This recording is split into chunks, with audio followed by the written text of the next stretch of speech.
Hey world, you are tuned to Anywhere the Needle Drops. I am your host, Justin Flegel, and welcome to the show. Welcome to the last regular episode of Anywhere the Needle Drops of 2025. Oh boy, how did we get here? Wow, here we are.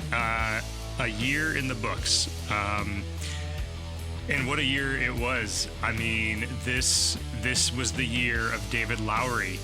This was the year of 10,000 Maniacs, of Pete Droge. The year Dino Woods returned. The year of live sessions with Miles Nielsen, with Loon, with Sugar Bomb in Rebel Noir, Abby Thomas.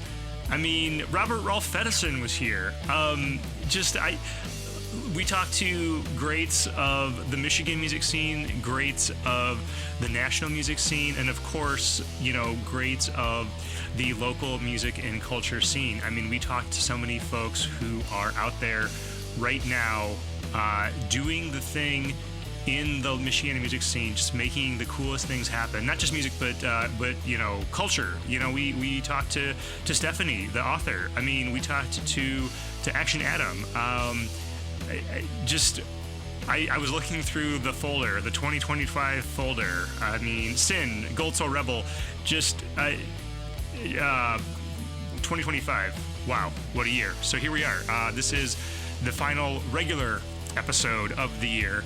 Now, I make that distinction intentionally because there will be at least one more episode in your feed before all is said and done and we close 2025, and in fact that will be sort of an end of year recap. Sound man Paul Clemson, PK of Theory One Productions, he and I are going to sit down and I believe he's going to interview me, and we're just going to go through what a year this year. We're going to go through it, we're going to talk about it, and we're going to give you kind of a little recap, a nice way to tack off the end of the year. It's going to be great. Very excited to have that conversation. The Rocky Button. I mean, we talked to Jeff from the Rocky Button. Nat Fitz finally made it on the show. I mean, I can't list everybody. I should stop. But I mean, it was just such a wonderful experience this year. The strides we've taken. I mean, if you follow me on social media, there have been a couple of moments where I just in awe, I posted something along the lines of, I started this show in my mom's basement and so many years ago, 2012, and then here we are, 2025 coming to a close, and the number of artists, the quality level of artists, the names, people I grew up listening to, people from the local scene that I just love and admire so much who are doing so much good work. We've showcased what's happening here in the Michiana music and culture scene, and so much more, and just what a year. So Paul and I, we're going to talk about that. It's going to be great. We're very excited about it. It's possible you might get some other goodies in your feed before the year end. I'm not making any guarantees on that, but we've got some other fun things in the works that may make it out before the end of the year. And of course, 2026, I mean, is going to just, when we come back after the holiday break, is going to be great. But we believe in rest, and I implemented this a couple of years ago. We're gonna put a little break in, a little holiday break for us, so we can rest, recover, think about the next year, do some planning, and come back stronger in 2026. So thank you for going on this ride, and I look forward to the ride we'll take together next year. And look, we're not even done yet because we still have today's episode. Today is Dead Birds. Dead Birds, Erica Johnson. She's a Chicago musician, but her ties to the local music scene run deep, which you will hear in our chat. I actually saw her play at the Well a few months back at a wonderful show. with some great local bands playing, and she was there, and I was like, well, that's one we've got to get in the show. And so she and I had a wonderful chat about her world. Check out the show notes. There's a link there to check out what's going on in the world of Dead Birds, and a link to the Bandcamp so you can get that latest album, Here We Are, which I'm very, I loved. It's so good. Check it out. Here We Are on Bandcamp. Listen to it for free and then buy that. I'm sure you're going to listen to it and you're going to want to buy it because it's so good. Just a great album. Head on over there and check that out. But yeah, Erica and I sat down just to talk about her, her music world, but also her ties to the local scene. And again, they run deep. I mean, I've heard more from other musicians in South Bend who are excited about this episode than anyone else. There's deep love for Erica here. So this is going to be a fun episode, something special right here to finish off the year. And then, like I said, stay tuned. We'll have that end of year wind-up episode where PK and I sit down and chat about all of that stuff. And maybe, just maybe, we'll throw some other stuff at you, some other good things. We shall see. But so Dead Birds today. If you have been here before, again, thank you for going on this journey with me, continuing to ride this ride of exploring music and culture and art and humanity, and especially what we're doing here right in Michiana. All right, so Erica Johnson, Dead Birds. You're going to hear a song of hers called Spitfire, and then we're going to chat with Erica, and you'll hear back from me with the end of year episode. And then, hey, take care of each other through December, through the holiday season. Take care of yourselves, take care of each other, be good to each other, damn it. The world is tough right now. There's a lot of darkness out there, but we will win. We will win with love. We will win with goodness and hope and creation. We do this thing. We do this creative work because it matters. This kind of work brings joy. It heals us. Don't let anyone ever tell you that art doesn't matter. Art is so important, and taking care of each other is so important. And I think that's what I've got to say. So, Erica Johnson, Dead Birds, check out Spitfire, check out my chat after the song, and hey, take care, folks. Here's to life.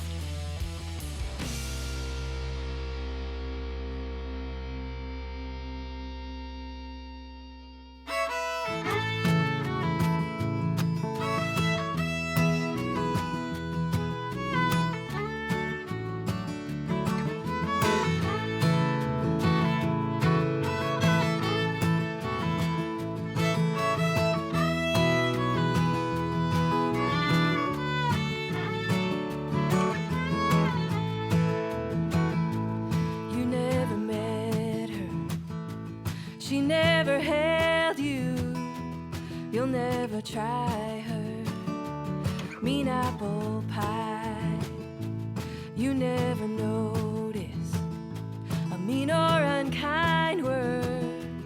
You never met her, she's not far gone.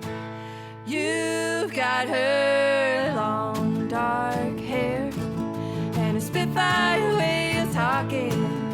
I swear if you were walking downtown, everybody'd think it was her.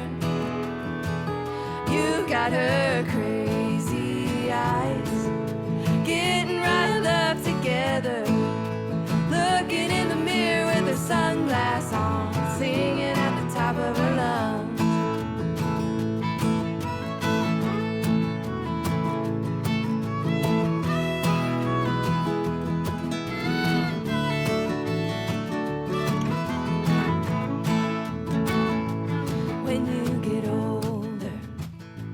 Tell you to stand up, take on the world now, step at a time, do a little piddling, go out after midnight, do a lot of loving, have you a time. You've got her spitfire way of talking. I swear if you were walking downtown, everybody think it was her. You've got her crazy eyes, getting riled up together, looking in the mirror with her sunglasses on, singing at the top of her lungs.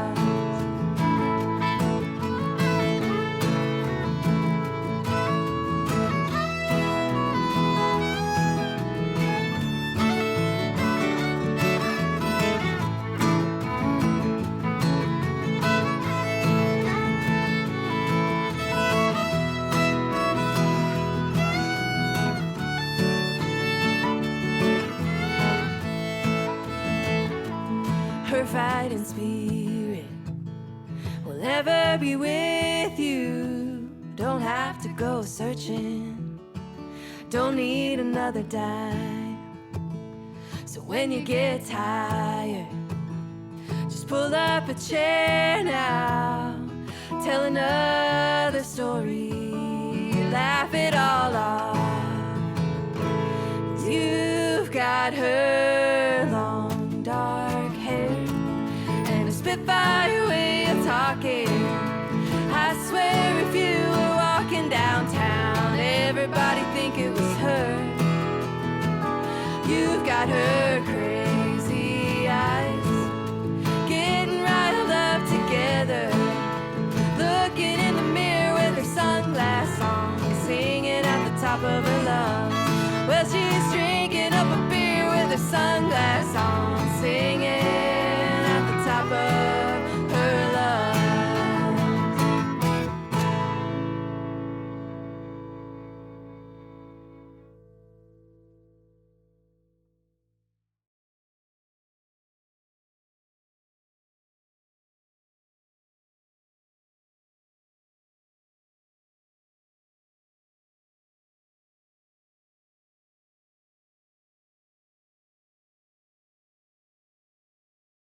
Everything's sounding good on my end. How are things on your end? Yeah, sounds great. Great. Okay. Very good. All right. And let's see. You're going to remain quiet this whole time. That's right. Talking to the dog, not you. Yeah, you know what? Let me close my door so my dog doesn't come back Yep, up. no worries. There we go. Now we'll have peace and quiet. Great. Perfect. Though it would not be the first time we've had a dog interruption on this show. I interviewed my favorite musician of all time, someone I'd been following since I was probably 13, 14 years old. And Yeah. a different dog at the time. I was working out of a home office at the time, and my previous dog started barking in the middle of the interview, and Ah! it was definitely a moment. Luckily, the musician Roger was a dog lover and was great about it, but it was not ideal timing for me in that moment. So, Oh man, yeah. The last thing you want. that's right. Yeah. So Erica, welcome to the show. Thank you so much for having me. I'm so excited to chat with you. Yeah. So this came about. I was out and about at a show at the Well in South Bend, a great local venue, and caught you playing a set there, and really dug what you had to do there, and looked up your music on Bandcamp right away, and just been loving it. So I was glad we were able to turn this around so quickly and get you on the show. Yeah, likewise. Yeah. So you were playing there under the name Dead Birds. Yep. That's the project. Now, do you have other projects in addition to Dead Birds, or is this strictly what you're doing right now musically? Yeah, so right now the focus is Dead Birds, but I am in a couple of other bands that are a little more kind of off and on. So I'm in a band called Families, which is a folk music trio, and then a band called Kayak, which is a little more indie rock. There's a lot of member overlap in our bands. It's a bunch of friends who play together. So, Nice. But yeah, Dead Birds is what I like to call my project. It's music that I write and compose and share with my friends. And that's been my main focus for the past few years now. Great, great. So, what was it? What was your connection to South Bend? What brought you to our neck of the woods to play? Yeah, so I've been to South Bend many, many times. I don't even remember. I can't tell you my South Bend origin story, but I just have friends in the area. I probably got connected. Actually, I'm really glad that you interviewed Dina Woods recently because I played a couple shows at the pool. Okay. Oh, well, that's going back to the pool. Yes. Yeah, exactly. I said, it's been a long time. So, lots of friends there over the years. It probably started with families, I think. And because South Bend is so close to Chicago, which is where I live, it was just like an easy place for us to get to. And South Bend, in my mind, at least the people that I'm connected to, have always had a really strong music community. And so it's always been a place where I felt so welcomed and invited in when it comes to music. And so I've met lots of great people there and played lots of shows there. So I don't know how it all started, but I think with families going on a little tour, and we probably booked a show there and then met some people, and you know how the music world is. Everybody, Yeah, it's all connected. So, well, I love that exactly. you mentioned the pool, and actually, with that having Dina on recently, a thing we do here is we've been going into because this show's been on for it's over 10 years, which is insane to me. Yeah. But what we've been doing is, as we've had some return guests in the last year or two, we've been digging into the archives and pulling out their old episodes. And so, actually, I just listened to the Dina episode from 2015, if you could believe it. Oh, yeah. And so listeners, let's see, this conversation with you will come out after that, but there will be a re-release for that Dina episode. So listeners, if you haven't listened to that re-release, check it out. Dina goes deep in on the pool, which was a very cool venue in a former school. Very dedicated listening room, kind of a few phases back in our local music scene. But yeah, Dina's wonderful. It was so great to have her pop back up in the music scene and have her back on the show, and just to catch up with her. So Yeah, that's awesome. I'll definitely have to listen to that episode because that's probably around the time when we were spending more time in South Bend and oh wow. hanging out with her. So that would be a very interesting listen for me, to a little bit of a throwback here. So Definitely. It's always weird listening to those episodes where things have changed so much, but then some things haven't changed. So yeah, yeah, yeah. yeah. That's Oh, that's so awesome. fun. Yeah, well, yeah, and like you said, the South Bend music scene, it's there's so many great people here. It really is a very communal group of artists, a lot of helping each other out and raising each other up, and I imagine welcoming to those who come in from the outside. So Yeah, I've always had a deep appreciation and respect for that community. And it's something that I see kind of have like something very similar in Chicago. But yeah, South Bend has always felt so welcoming for musicians and especially touring musicians, but also just such a strong foundation of a local music community where people are so supportive of each other. And there's just a lot of space for people to be who they are and express themselves. I've seen like such a wide range of musical styles from South Bend. So yeah, lots of South Bend love in my heart. yeah, for sure, for sure, yeah. But so you're coming to us from Chicago. So were you, born and raised in Chicago? Have you always been there, or did you end up there down the line? No, so I was born on the far south side of Chicago, but I've kind of lived all over the place. I spent my formative years growing up in Chile when I was a kid. So, and then moved back to the US when I was 10 and lived like outside of St. Louis for a little while and then ended up outside of Chicago. And so since then, since like high school, I've kind of mostly gravitated towards Chicago because it's where most of my friends are, some family as well. So there's a strong pull here for me. It's just the place I keep coming back to. I moved to Omaha right out of college and lived there a couple years, and I miss Chicago so much. I got a tattoo of the skyline. So it really is a place that feels like home. I love to hate it sometimes too, but we all have a complicated relationship with the place that we're from, or, the place we've lived many years. So, but yeah, it's been home for most of my life. Yeah. I mean, that's, often a topic on this show is kind of that relationship with the place that we're from, because, being in the Midwest is not necessarily the place where a lot of people think of, this is where I'm going to, stick my flag in the ground and start my music career or make my music career happen. And yet, we have so much great music here. And I think I have this theory. I really do think that there's the next big place that people are going to look toward is not going to be a city, but it's going to be like, what's happening over in the Midwest? Like, there's a thing happening there, So, because there's just so much great music over here. Oh, absolutely. Yeah. There's great music. There's a great music community. There's so much support for the arts too. And what I love traveling around the Midwest, we just wrapped up a little tour in the summer, just going around Lake Michigan, because I was thinking where I wanted to be in the summer. And honestly, I love the upper Midwest in the summer. It's so beautiful. So I wanted to invest some of that like Midwest love out here and in playing music out here. So yeah, I think we're due for that. Not that I necessarily want it either, because I like keeping the Midwest as this like best kept secret. Yeah.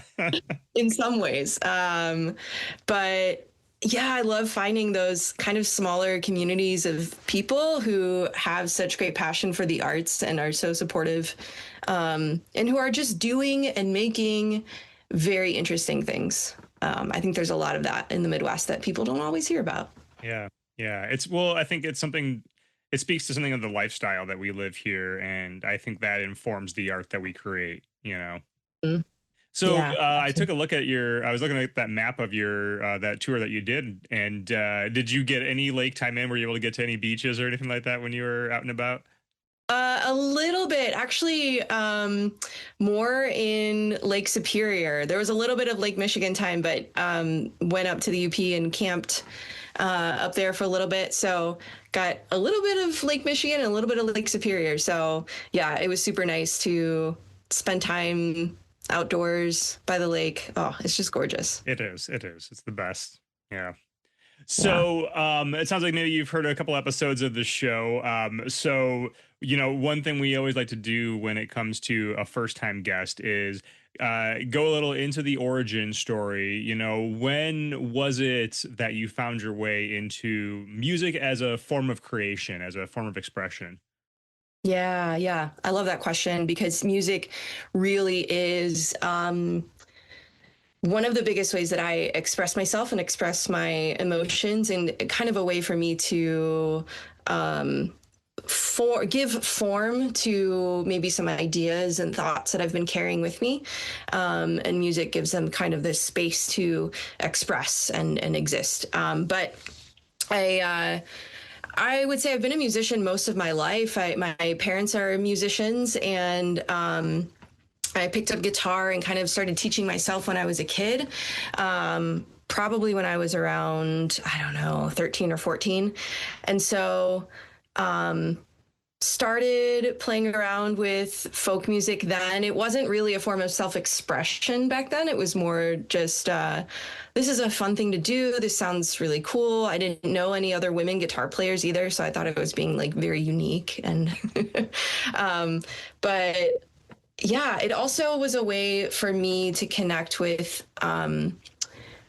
like my cultural identity. So like growing up in a couple different places, I carry with me like a few different like cultural expressions. And so for me, music when I was younger, especially like American folk music, which is what I'm drawn to a lot, was my idea of like, oh, well, this is what it means to be an American, is to have these songs as part of your like your cultural heritage, and these are the songs that people use to communicate and express themselves. So I started exploring that growing up and got more into playing guitar, and I grew up attending church, and so I started playing guitar in church, and I think that's when I kind of started using music as more of a forms of self-expression. And then I didn't really start writing songs until maybe around college, or a little bit post-college, was when I really started exploring what it meant to be a songwriter, what it meant to take my own ideas instead of just playing somebody else's ideas. And I started writing, it was really helpful to have sort of a focus for these. And so the folk band that I'm in, Families, is really about writing stories from the Bible from a character's perspective. And so it was a fun like writing exercise to try and take on the perspective of somebody's story and share it in sort of a new and engaging way. So that was about the time when I really started expressing myself through music. And then from there, I shifted to writing songs that were a little more personal about my relationships and about my life and my emotions. But I would say, yeah, musician since I was a kid, but really diving into songwriting during college and a little bit after that. So when you're still younger and you're doing that exploration, is that exploration strictly through the form of playing and learning? Or, is there were you listening to any folk artists or any artists, that you were, trying to capture, growing up? Like what was playing through your speakers, when you were younger? Yeah. So it's funny. The only things I remember from like, especially in Chile, like CDs were just starting to become a thing that we didn't like really listen to the radio that much. We didn't have many cassette tapes. And so music was either like in church or at home. We had, I think, literally 5 CDs. So we had, Carpenters album, like the best of the Carpenters. I listened to that a lot. My mom was a huge Carpenters fan. And then we had like a classical trumpet player CD. We had a Weird Al Food album CD. Oh, nice. Yeah. Classic. Yeah. And so I grew up listening to this. Oh, and maybe I think like a Beatles CD. So I had this kind of interesting, very small collection of music that I would listen to over and over and over again. And I think that sort of like, especially thinking about the Carpenters, I think that's kind of informed my songwriting to stick with this like feeling or, emotion that you're trying to convey through a song, and how do you best express that? And so, apart from Weird Al, who's just trying to express everything on planet Earth, I think. We don't get enough love actually for Weird Al on this show. So let's just take a moment and hear for Weird Al. Weird Al is a true artist and is fantastic. Absolutely. He is a brilliant human being. Yes. Yes. That's great. Have you ever had the opportunity to see him perform live? No, I have not. I want to. It is a treat. He came through our neck of the woods a couple of years ago, and I got to see him, and it was great, and really, up there with any of the entertainers that I've seen live. Honestly, very fantastic show. So definitely, I would imagine. Yeah, I would expect nothing less. Yeah. So okay, Chile, was that your family took you there? Like, how did that come about? Yeah, so my parents are pastors in the Salvation Army. And so what happens in the Salvation Army is pastors get appointed to different places to serve at a church. So they put in a request to get an appointment in a different country other than the US. And so they were appointed to go to Chile. They both of my parents speak Spanish. And so that was kind of an easier move for them to go to somewhere where they knew the language, spoke the language. And so, yeah, we moved there because of my parents. So, and lived there for 6 years. Wow. Okay. I mean, that's, that's a little bit different of an experience than, obviously, just being in the States, the whole time. Do you have any gauge on how that maybe influenced you versus your peers? Oh, absolutely. I think I've felt like a little bit of an outsider my whole life. Because moving to Chile, I don't really look like people who are Chilean. I didn't speak the language, and so I had a lot of learning to do, and like learning about that culture and how to fit in, especially as a child. You just want to fit in and have friends. So I was learning a lot about that, and then moving back to the United States was like one of the biggest events of my life, just because it was the biggest shift for me up until that point. When I was 4 and moved to Chile, I don't totally remember that shift, although I'm sure it was huge as well. But being 10, and moving to a completely new place, starting 5th grade, where, all the kids already know each other and they've already grown up together. They've been through elementary school together. They have all their friends, and I knew nobody, and I spoke English, but not in the same way that everybody else did. I didn't know all the idioms or, just how to be funny in English, or how to argue really in English.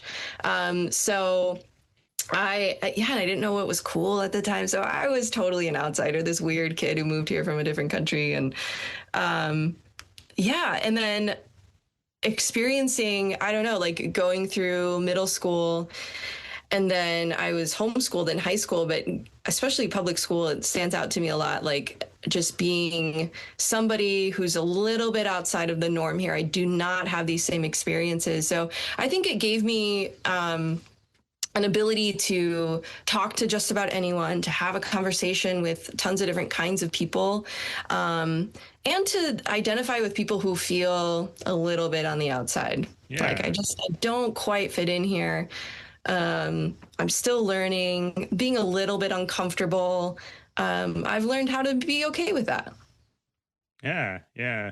Well, and I have to ask, what about rebellion? An important part of our growing up is kind of that pushback against, our parents or what we're founded on. And so how do you do that when you're in, a country like music is often a way that people find rebellion, yet you're in this sort of limited space, how did you end up doing that? Yeah, I think that was more in high school for me, and probably more of college. A small rebellion story is I went on a school trip or something, and I don't know how I ended up in a CD store, but I did. And I bought the Taking Back Sunday album that has a bare butt on the cover. Sure, yep. And I remember thinking oh my gosh, here, I can never show this to my parents. It's going to be terrible. So I started listening to a little bit of heavier music. It was a very soft rebellion, to be honest. Yeah. Slightly heavier music. And I went to this music festival called Cornerstone, where there was a lot of music made by people who are Christians, but also lots of different kinds of music, and a lot of heavier music. And so that was my gentle rebellion, was okay, I'll listen to this music. It's a little heavier. My parents would never listen to this. But still kind of within the confines of my faith and things like that. So yeah. It wasn't a super, it wasn't a really wild rebellion. Hey, whatever works. Yeah. Have they loosened up a bit as the years have gone on, when it comes to music and such? A little bit, but they definitely still have their strong preferences for that soft, soothing 70s ballad type of deal. Sure. They're a little more open to, what I listen to and that sort of thing, but they definitely have their strong preferences. Yeah. Well, they have to be pleased with what you're doing then. I mean, that seems like that's kind of in that wheelhouse for them, Oh, yeah, absolutely. It's thoughtful and yeah. Very accessible for them. Yeah. They're probably grateful that I didn't go on to make some kind of music that they would not enjoy. Join a punk rock band or something. Yeah, exactly. Are they still playing? You said they were musicians. Do they still play in any way? Here and there on occasion. They mostly play in church. But a few weeks ago, they played a duet, which was really sweet for me to hear. They were feeling really nervous and had asked me to play last minute. I was like, well, they asked you to play, you should do it. So they did. So that was really special for me to get to hear them play and sing together. Yeah, for sure. All right, so let's talk about the album. It's Here We Are, and that came out, this past summer, right? It did in June, yeah. Late June. Okay. Yeah, so lots of themes of movement, travel, that kind of a thing. Seems like, kind of maybe, born from your childhood and that experience. Is that an accurate read on the album? Oh, yeah, absolutely.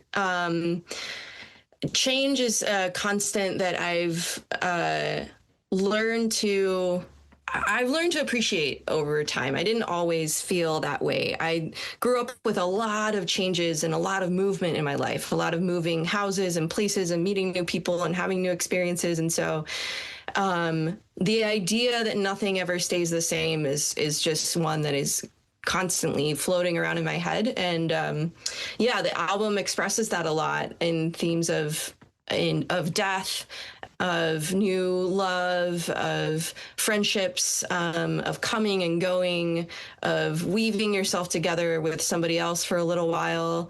Yeah, a lot of movement, a lot of change. I think growing up the way that I did, yeah, informed a lot of that writing. Yeah. Were these songs that you set out to write kind of with that collective theme in mind, or was that just, you had these songs, they had a, similar theme, let's put this together into an album? How did that come about? No, I didn't set out with an intentional theme for the album necessarily, but this is a collection of songs that spans many years. And so it's mostly kind of a peek into my life experiences over the past few years. And it just so happens that, again, because I'm ruminating on these concepts a lot, it comes out in my songwriting. There's also a lot of mention of things in nature and being outside. And I feel just such a strong connection to nature. And so, and the way it can reflect the truths that we all experience in life, such as change and death and connection. So that shows up a lot too. It just so happened that it kind of nicely came together with some of these recurring themes. Yeah, for sure. So, I mean, you're in Chicago. How do you get your nature fix from the city? Yeah, so I love the forest preserves around here. They feel like a true respite from the city.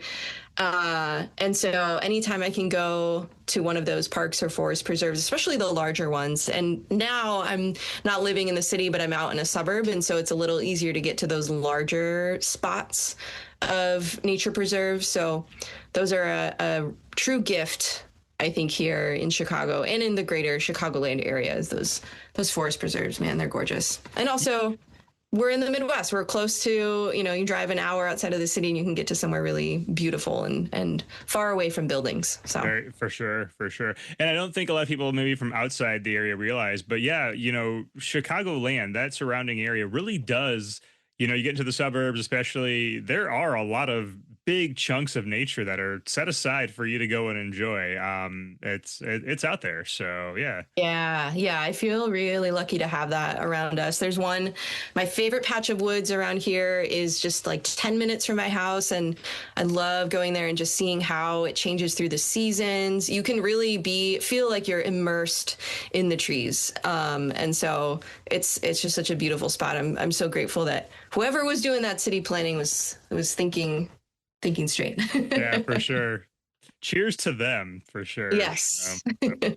So, do you still have some of that from the travels and kind of this recognition of change? Do you have a bit of that sort of, I guess, wanderlust or that attraction to change? Sometimes it can be hard to be settled when you're so in touch with the constant changes of the world, Yeah, absolutely. I get this itch to move every few years because that's how I grew up. So, yeah, it's such a funny thing, right? To be settled in one place for a long time and have a desire to move. But I guess what I'm really seeking is novelty. It sparks something in my brain. And so whenever things get a little too stagnant, or I feel like there hasn't been a lot of novelty in my life, I make efforts to seek it out. So,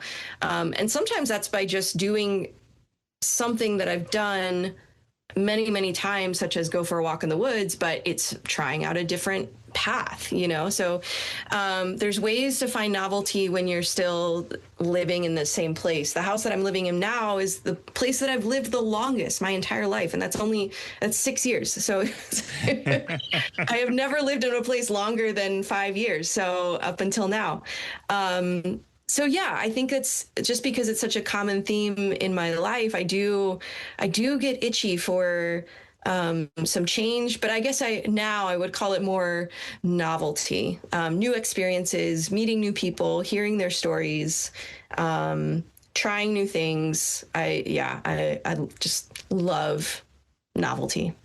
I think it's important, and I'm in this season of my life where I'm actively approaching things that are I refer to it as actually actively approaching things that make me uncomfortable, but really that's what all that novelty is. It's just new, and that's why we often feel uncomfortable, So I like that reframing of it, the novel approach, pursuing the novel in the world. Mm-hmm. Yeah, I work with children. I'm a public school teacher, and so I think about this concept a lot of like introducing new things to people, and the idea of like struggling with something new and kind of being bad at something new is something that I don't think a lot of adults get to experience very much, especially you get settled in your job, your home life, where you live, your friends. Things can kind of settle into a nice, predictable pattern and routine. And so I admire people who can choose to engage in something that they might be bad at first, and they might struggle with.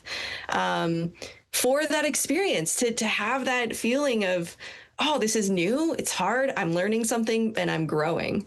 I completely admire that. Yeah, it is so important. So I have taken on these dance classes in the last year or so of my life. This sort of unusual choreographed dance group that I hang out with now.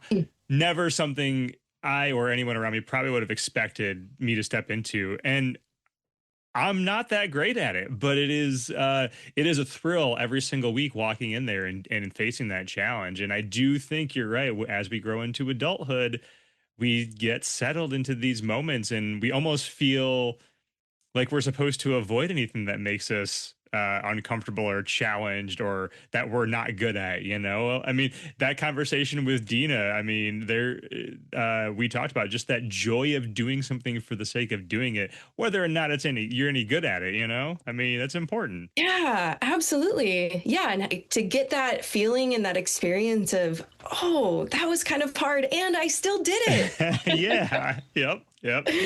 And I'm on the other side of it and I'm learning something new, or I'm, learning what I enjoy, what I don't enjoy. It's so fun, like to do something, for the sake of doing it, for the sake of trying something new that you may not be successful at right away.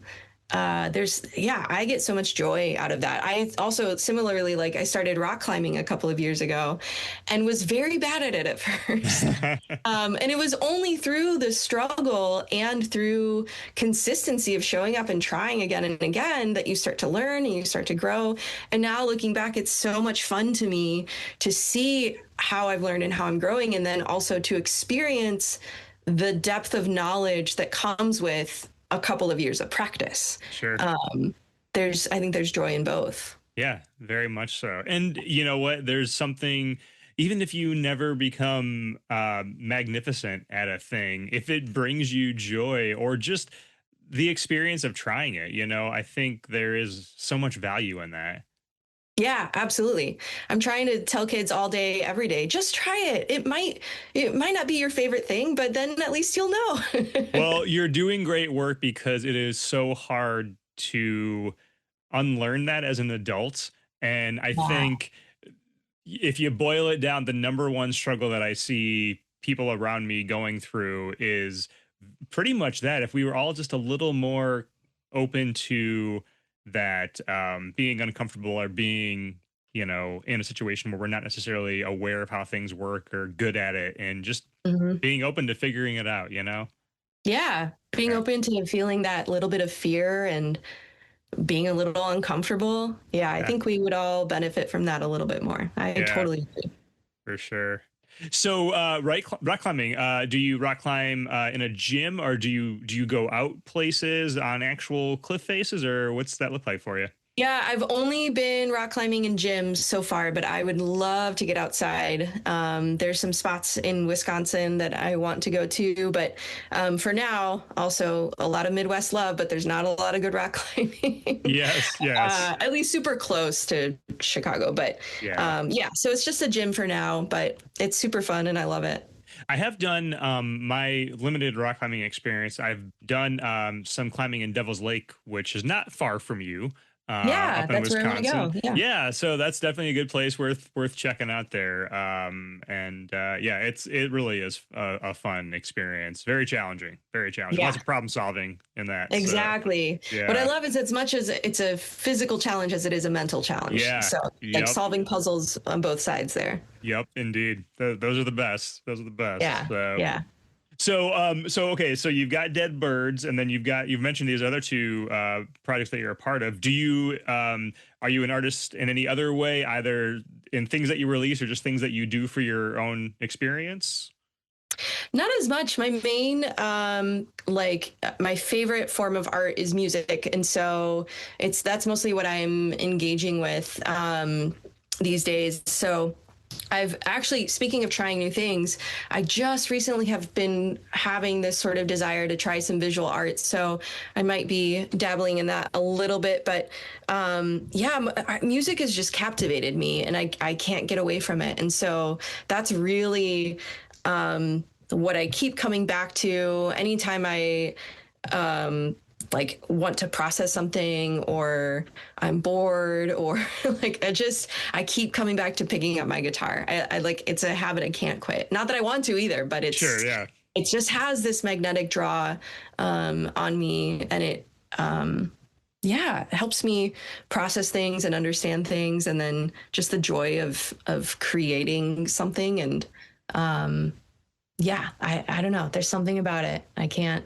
quit it. So, what is it like for you? So, again, you have this album that's very much about these things that you've experienced. You've, in a large way, processed that. You've taken the time to write it and hone it and turn it into this piece of art that you then go out and you play over and over again for an audience, or you play it over and over again to record it. How do those songs feel? How do those experiences feel now that they're kind of in this new phase that where you've moved beyond them, but you still have to keep revisiting them in this way? Yeah, that's such an interesting concept because I have a relationship to each of these songs. And they're all unique depending on in which season of life they were written in and how often I've played them and performed them. So I think it took me about 5 years to release this album. It was recorded 3 times. It took me so long. Oh wow. And for various reasons, but I have now come around to the idea that things just take the time that they need. And so I really think because these songs are so personal, it was maybe partially on me making some choices of, you know what, I'm not quite ready to have this in a recorded form, where the world is basically like reading my journal here, with what I'm writing about. So it took me a long time to maybe accept some of those truths for myself and then to have the courage to put them down in a recorded format and then share them with the world. So now it's honestly brings me so much joy showing up, especially like in South Bend where I have so many friends and people are singing along to the songs. I mean, there's no greater feeling when your friends are singing along to the music that you've written. It's such an honor and such a joy. So now I'm in the place where I just honestly feel so much love and so much joy hearing the stories that these songs have sparked in other people or hearing the ways that other people are connecting with these songs.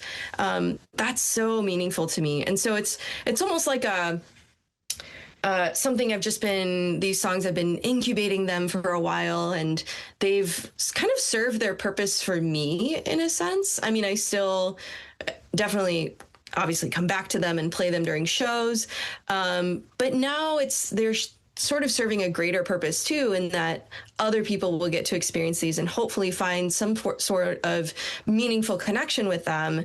And the songs can accompany them on their journeys as well now, instead of just having it for myself.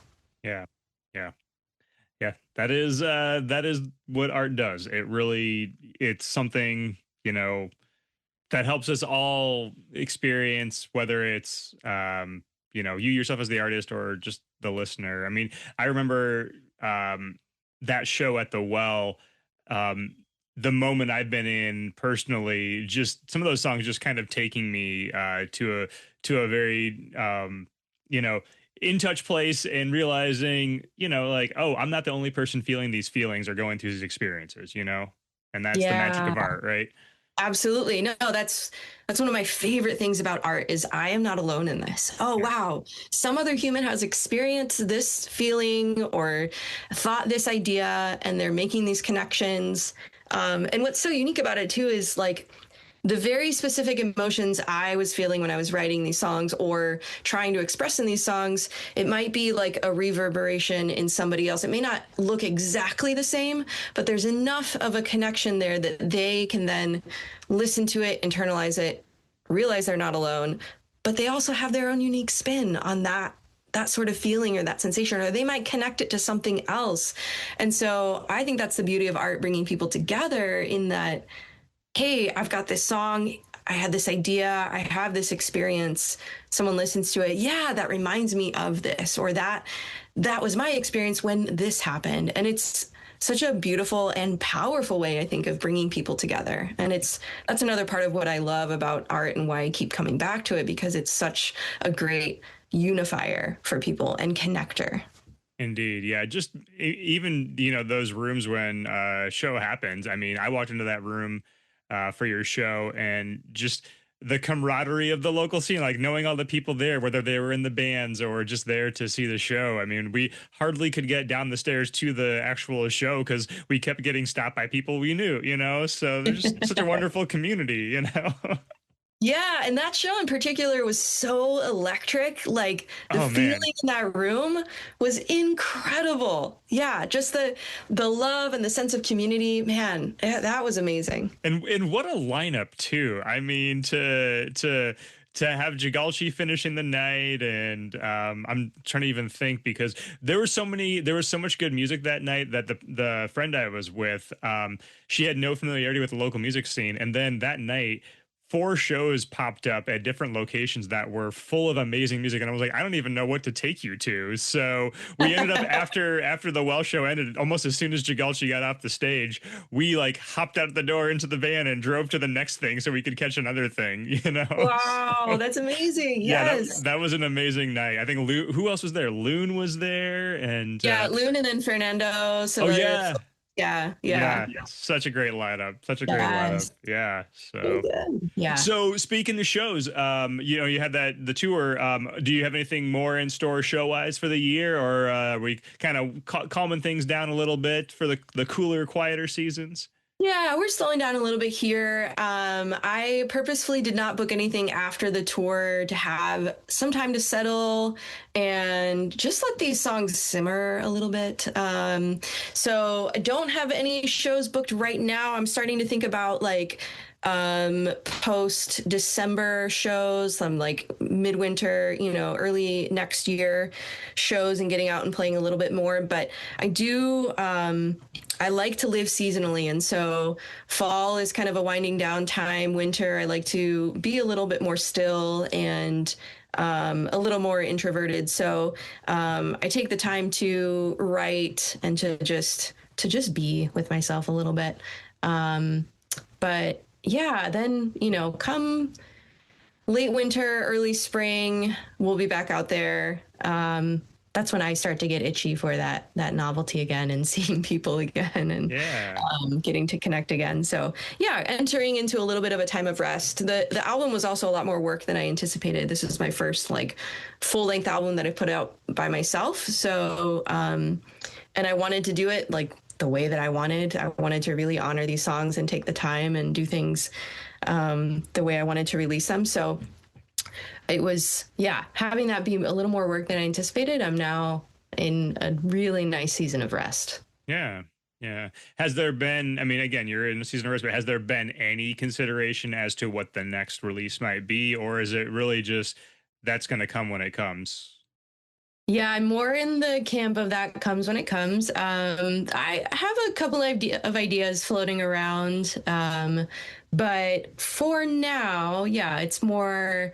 I'm working on different pieces of songs. The way I write is a little disjointed. It'll be just like fragments at a time, a little bit. So I have, yeah, ideas that are kind of generally floating around, and then I'll start to distill those into more concrete forms of songs and things like that. So, but no solid plans for the next one just yet. But Gotcha. it's always, kind of It's always working unconsciously, even if you don't realize it, and all of a sudden you're like, True. oh, I had this idea, but it's been going for a while. So yes, yes. what about the other two bands? You guys going to be out and about performing with what was it, Families and Kayak? Yeah, kayak. No, actually, so those bands are now, what should I say? Not necessarily retirement, but they're in a not very active phase. So A hiatus, we'll call it. yeah, a little bit of a hiatus. So so those bands don't have anything planned just yet, but it's always kind of like on call. Like if we get a family's invite and we want to do it, we'll go play it. So we're not actively seeking out shows or actively recording with those bands, but it's also one of those things. It's like, oh, this will never be really over. We'll just pick it up when we want to. Sure, yeah. And there's something beautiful about that. Yeah, it's very freeing to have that kind of in your back pocket of, oh, do I want to explore this avenue of expression for a little while? Sure, why not? Do you, in those collaborations, do you have, is there like a leading force in that, or is it kind of everyone involved might be the person that's like, hey, we should, what if we got together and played a show? Mm-hmm. Yeah, there's more of a point person for each of those. So obviously Dead Birds, it's mostly me driving the van or steering the ship. And then with Kayak, it's my husband, David. He's like the main songwriter and then kind of directing that band. And then with Families, it's our friend Justin, who is also like the main songwriter. So we kind of default. I don't know if this was just happenstance or just kind of went that way, but whoever's writing most of the songs, you're in charge. Yep. Awesome. Yeah. Well, cool. Well, you'll have to keep us posted, when you get back into the more active stages, if you head back to the South Bend region for sure. Yeah, absolutely. I'm sure we will get back there. Yeah, and it was great seeing you play live, and the album is fantastic. I really love it. It's been something I've played over and over. I have a lot of music come my way, and you can always tell the good ones because those are the ones that keep on cycling through the playlists. So very good. And for the listeners, go to Bandcamp and pick the album up because there's a really cool vinyl package for the album that I keep looking at like, ooh, maybe it's time, so yeah, there's some fun stuff there. So. Yeah, there's a bonus little EP that's on the vinyl. So the album was too long to fit onto one disc. So we went with two. And for the fourth side, I was like, oh, well, I have these 3 extra songs that I recorded that don't quite fit with the album. So there's a little bonus winter EP on the back of that vinyl that is never going to be anywhere else. So I'm just throwing it out there. There you go. Get that vinyl, people. Like we always say, give musicians your money. So get on there. Get on Bandcamp. So. All right. Well, Erica, it was awesome chatting with you, and look forward to seeing what you do next. But also, definitely enjoy the season of rest. So absolutely. No, thank you so much, Justin. This is truly an honor and a pleasure. I really appreciate you reaching out. This is so much fun. Thank you for having me on. Definitely, for sure. And hopefully the snoring dog did not come through the virtual world to your side there. So speaking of rest. So I did not hear it. So hopefully all is well. Good. All right. Well, Erica, you take care, and we'll see you soon. All right. Thank you. Yeah, likewise.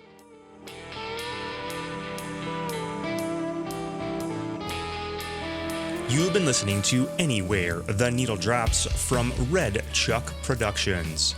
Keep up on new episodes of this show, our live events, and various creations and other happenings over at redchuckproductions.com or by following us on social media at Red Chuck Productions. Special thanks to Hero Jr. for our theme music. You can check them out over at herojuniormusic.com. That is Hero, H-E-R-O, Junior, J-R, music.com. A big shout out to Paul Clemson and Theory One Productions for handling sound duties and so much more. Check out their magic over at theory1productions.com. And a big thank you to Earthworks Audio for outfitting the Red Chuck studio. See their microphones and their other products over at earthworksaudio.com. Be sure to support all of our guests by visiting their websites, social media, clicking that subscribe button, seeing them live, and checking out their merch stores. Give musicians and artists your money. We'll be back with the next episode. Until then, thank you for your time. Here's to life.